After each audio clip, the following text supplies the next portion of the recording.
Assalamualaikum warahmatullahi wabarakatuh. Perkenalkan, nama saya Nila Saedah dari Prodi Ekonomi Syariah NIM 41211158, alamat Guming Silangkap, Fakultas Ekonomi Bisnis dan Islam. Di sini saya akan menceritakan kembali Sospem FEBI 2021. Tentang keprodian ekonomi syariah, program studi ekonomi syariah merupakan salah satu program studi yang berada di Fakultas Ekonomi dan Bisnis Islam, YAIN Pekalongan. Program studi ekonomi syariah pertama kali dibuka pada tahun 2005-2006, pada saat itu masih berstatus sebagai STAIN Pekalongan. Adapun visi ekonomi syariah adalah menjadi jurusan yang termuka kompetitif dalam pengembangan tingkat nasional pada tahun 2036. Adapun misi program studi ekonomi syariah yaitu menyediakan yang pertama menyelenggarakan pendidikan untuk menghasilkan sarjana ekonomi syariah yang memiliki kecerdasan spiritual, keluasan ilmu pengetahuan, kesetiaan terhadap keindonesiaan, kemandirian, dan kepeloporan dalam kehidupan. Yang kedua, mengembangkan ilmu ekonomi syariah melalui penelitian bagi kepentingan keindonesiaan dan kemanusiaan. Yang ketiga adalah mempelopori dan ikut berperan aktif dalam penguatan pemberdayaan masyarakat berbasis ilmu ekonomi syariah. Yang keempat adalah menyelenggarakan tata kelola pembangunan secara profesional, transparan, dan akuntabel dalam rangka mencapai kepuasan civitas akademik dan pemangku kepentingan.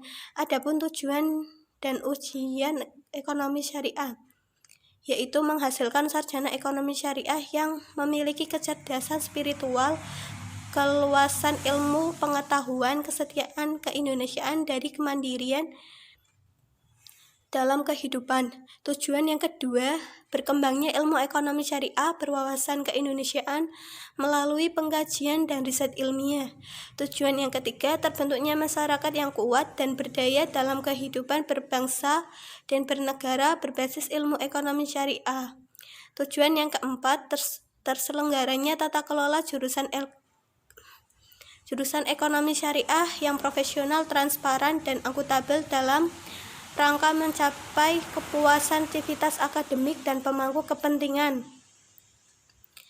Dan saat ini program studi ekonomi syariah terakreditasi B berdasarkan keputusan Ban PT nomor 115 Ban PT atau Akred menyatakan bahwa program studi sarjana ekonomi syariah YAIN Pekalongan terakreditasi dengan peringkat B. Adapun profil lulusan ekonomi syariah yang pertama yaitu menjadi praktisi ekonomi syariah, di mana nanti mahasiswa mampu bekerja di lembaga keuangan ekonomi syariah baik bank maupun non-bank. Dan profil yang kedua yaitu entrepreneur syariah, di mana mahasiswa mengembangkan bakatnya sebagai wirausahawan yang sesuai dengan prinsip ekosistem, baik mau mendirikan mau mengembangkan usaha yang kelak ada. Sedangkan profil lulusan yang ketiga yaitu menjadi analisis ekonomi syariah, di mana mahasiswa akan melakukan analisis fenomena yang ada di masyarakat terkait dengan ekonomi syariah serta memberikan solusi terhadap masalah yang ada. Profil lulusan yang keempat yaitu menjadi panitia muda, di mana nanti lulusan ekonomi syariah mampu melakukan berbagai penelitian ilmiah sesuai dengan kompetensinya. Bebas SKS kumulatif mahasiswa ekonomi syariah berdasarkan keputusan Dekan FEBI YAIN Pekalongan nomor 1 tahun 2017 kurikulum KKNI FEBI YAIN Pekalongan, bahwa total mata kuliah yang harus ditempuh adalah 146 SKS, dengan mata kuliah utama 130 SKS dan mata kuliah perminatan berjumlah 15 SKS. Berikut sebesar mata kuliah pada program studi ekonomi syariah pada semester 1, mahasiswa harus menempuh 20 SKS, pada semester 2 dan 3, 24 SKS, sedangkan semester 4 23 SKS, semester 5 22 SKS, semester 6 22 SKS yang ditempuh oleh mata kuliah pada perminatan. Strategi belajar di perguruan tinggi disampaikan oleh Bapak Agus Arwani. Mengapa kuliah? 1. Menyenangkan orang tua. 2. Biar bisa cari uang banyak. 3. Atau sekedar isi waktu daripada tidur. Investasi depan: 1. Pengetahuan, 2. Keterampilan, 3. Skill, 4 teknik, 5 sikap, 6 pengalaman. Beda kuliah dengan sekolah. 1 tanggung jawab lebih besar. 2 nilai lebih tegas. 3 jumlah ujian lebih sedikit. 4 kecepatan mengajar lebih tinggi. 5 tugas tidak selalu diperiksa. Strategi belajar visual. Gunakan peta, gambar, grafik, visualisasikan materi dalam benak, pahami materi lewat bacaan, beri warna dan gambar. Strategi belajar audition. 1. Dengar baik-baik penjelasan dosen di kelas. 2. Terangkan secara lisan suatu pelajaran pada teman. 3. Gunakan nada lagu. Strategi kinestik. Lihatlah sebanyak mungkin anggota tubuh, perbanyak latihan soal. Sesuai belajar, coba tuliskan poin-poin strategi belajar kelompok. Pilih teman belajar yang cocok, saling membandingkan catatan. Rutinkan belajar bersama. Tanya jalan pengerjaan bukan sekedar jawaban. Rutinkan belajar bersama. Strategi belajar mandiri, perbanyak literatur dan latihan soal yang digunakan. 2. Pilih tempat belajar yang tenang. 3. Setelah memahami materi, coba berdiskusi dengan orang lain. Giat membaca. Metode membaca. 1. Survei. 2. Question. 3. Read. 4. Review. Menyimak atau aktif kuliah. 1. Jaga kontak mata. 2. Aktif di kelas. 3. Fokus. 4. Selektif dalam mencatat. 5. Singkirkan kebiasaan tidak baik. Ingatlah yang pantas diingat. Teknik mengingat. 1. Grouping. 2. Gunakan irama. 3. Visualisasi. 4. Gunakan singkatan kata kunci. Strategi menghadapi ujian. Persiapkan sebelum ujian. 1. Sedia cukup waktu belajar. Tahu spesifik ujian. Belajar kelompok. Siapkan hal-hal lain. Sumber-sumber penting atau materi atau bahan ujian. 1. Soal ujian tahun lalu. 2. Perpustakaan. 3. Google Scholar. 4. Catatan kuliah. Cara menjalani ujian. 1. Pikirkan kemacetan. 2. Kerjakan yang mudah dahulu. 3. Redakan tegang. 4. Jawab sesuai pertanyaan. Menebak dan mengarang cerdas. Garis bawah inti jawaban setelah ujian. 1. Periksa penjumlahan nilai. 2. Periksa tiap pengurangan nilai dan alasan. 3. Simpan kertas ujian. 4. Nilai di perbatasan biasanya terbantu dengan tugas, absen, dan keaktifan. Teknik menulis. Langkah-langkah menulis. 1. Memahami materi. Pahami deskripsi tugas, cek siapa calon pembaca, dan berkarya referensi. 2. Menulis draft awal. Brainstorming, mulai di mana saja. Jangan dulu mengkritik diri, biarkan mengalir, jangan takut mengubah outline. Gunakan gaya sendiri dan lupakan draft. 3. Merevisi draft.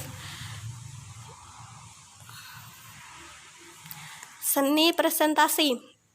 Kuasai materi, public speaking. 1. Pembukaan yang menarik. 2. Kontak mata. 3. Tidak sekedar membacakan. 4. Memahami materi. 5. Atur suara dan intonasi. 6. Hindari materi yang tak perlu. Penyajian materi. 1. Gunakan ilustrasi dan animasi.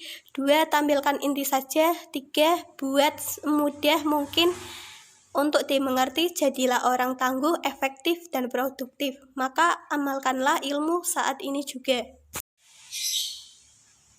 Etika mahasiswa.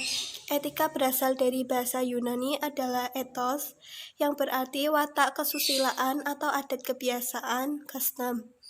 Etika berarti juga adat kebiasaan atau cara hidup seseorang dengan melakukan perbuatan yang baik dan menghindari hal-hal tindakan yang buruk. Etika dibagi menjadi beberapa bagian. Etika komunikasi adalah norma, nilai, dan atau ukuran tingkah laku baik dalam kegiatan komunikasi, bicara, tulisan di suatu masyarakat. Etika berbusana adalah norma, nilai, atau ukuran tingkah laku baik dalam kegiatan berpakaian di suatu masyarakat.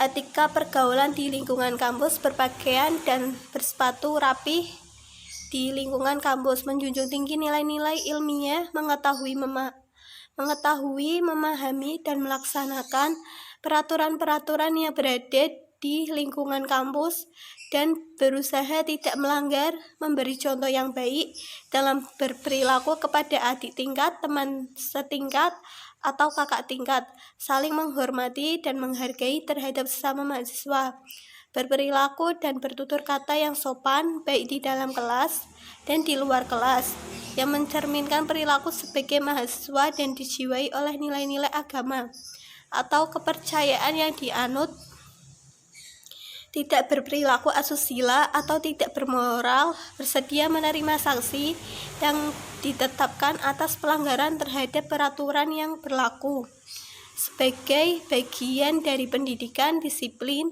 etika pergaulan di luar kampus, menjadi contoh yang baik di lingkungan di mana masyarakat tersebut berada, berperilaku dan bertutur kata yang baik, yang mencerminkan sebagai mahasiswa, berupaya mengaplikasikan ilmu pengetahuan dan teknologi yang telah dipelajari di masyarakat sebagai wujud pengabdian.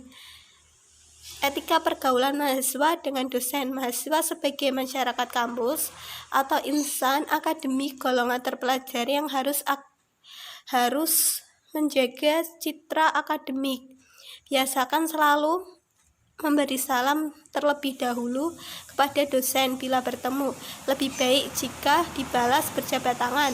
Jika berjabat tangan, usahakan menatap muka dengan ramah dan ulurkan tangan yang tegas. Jika tidak berkenan berjabat tangan karena bukan muhrim, maka bungkukkanlah kepala dan ucapkan salam. Menjaga perkataan dengan bahasa yang sopan. Etika pergaulan sesama mahasiswa, biasakan menyapa teman bila bertemu. Jangan mengolok-olokkan teman melebihi batas meskipun hanya bergurau. Jaga citra sebagai insan terpelajar.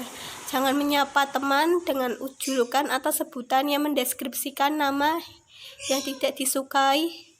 Hindari ucapan yang merendahkan teman, menghormati ide, pikiran, dan pendapat dan hak milik teman dan warga kampus. Jangan berprasangka buruk terhadap teman tanpa fakta, apalagi karena hasutan atau fitnah.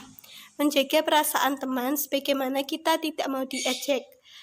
Segeralah minta maaf terlebih dahulu jika terjadi kesalahpahaman atau perselisihan sesama teman, apalagi orang lain. Biasakan tolong-menolong kepada teman yang membutuhkan, bisa berupa materi, fasilitas, atau kebijakan yang bisa diusulkan. Giat menulis karya ilmiah, sumber dan cara memperoleh kebenaran, animisme dan dinamisme, berpikir logis dan filsafati, agama dan kitab suci, trial dan error, tokoh berorientasi. Penelitian. Makna penelitian adalah proses mencari kebenaran dengan prinsip-prinsip ilmiah, jujur, objektif, sistematis.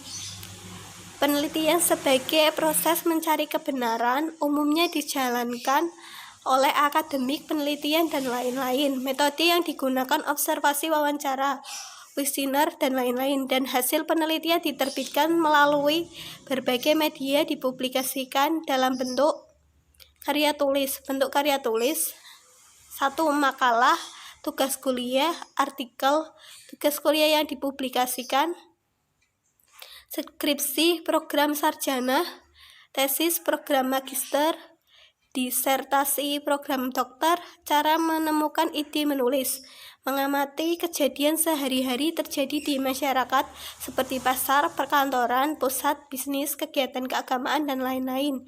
Membaca tulisan berbagai media, koran, artikel, buku, laporan, penelitian, dan lain-lain. Diskusi, mendiskusikan persoalan yang fenomenal dan aktual. Keterampilan menulis: rajin berlatih dan berlatih, menggunakan referensi manajemen, menyajikan dengan baik, logis, dan sistematis, menjaga originalitas, menghindari plagiasi dan similarasi. Teknik menulis yang baik: mengutip. Kalau kalimat itu milik orang lain, maka dalam tulisan kita harus diberi tanda kutip. atau tanda petik 2. Paragraf mengutip kalimat orang lain namun dibahasakan sendiri dengan kalimat sendiri atau disebut meringkas. Tulisan yang baik diawali dengan paragraf yang baik. Cirinya 1. Unifit. Kalimat yang ada, ide pokok yang ada dalam suatu paragraf itu harus satu supaya ditata dan pembaca tidak bingung. Coherent. Paragraf yang disusun harus terkoneksi dengan paragraf-paragraf sebelumnya dan sesudahnya. Relevan. Paragraf-paragraf tersebut kemudian mendukung daripada tujuan tulisan itu. Bagaimana cara membuat atau menulis paragraf yang baik? 1. Topic statement yang jelas, supporting ideas, data, adding detail, contoh dan referensi, concluding stance, simpulkan kapan waktu yang tepat menggunakan tabel, gambar teks, tabel ketika kita menginginkan pembaca itu ingin apa, jadi dengan tabel ini berilah data spesifik gambar atau grafik ketika kita ingin menunjukkan tren apakah naik atau turun. Teks ini penting karena kata kunci yang tidak bisa digambarkan oleh tabel atau gambar atau grafik. Dema Febi IAIN Pekalongan. Kabinet Prestasi. Visi terbentuknya Dema Febi yang berwawasan intelektual, kreatif, responsif, interaktif, dan partisipatif terhadap mahasiswa, kampus, dan masyarakat. Misi terbentuknya internal pengurus Dema Febi yang profesional, kreatif, dengan semangat kekeluargaan. 2. Membangun hubungan yang baik dan harmonis dengan mahasiswa Ormawa Febi dan Civitas Akademik Febi. 3. Membentuk program kerja yang bernilai dan bermanfaat bagi mahasiswa, kampus, dan masyarakat. Tujuan PMI terbentuknya pribadi muslim indah yang bertakwa kepada Allah SWT, berbudi luhur, berilmu, cakap, dan bertanggung jawab dalam mengamalkan ilmunya serta komitmen memperjuangkan cita-cita kemerdekaan Indonesia. Sekian dari saya. Waalaikumsalam.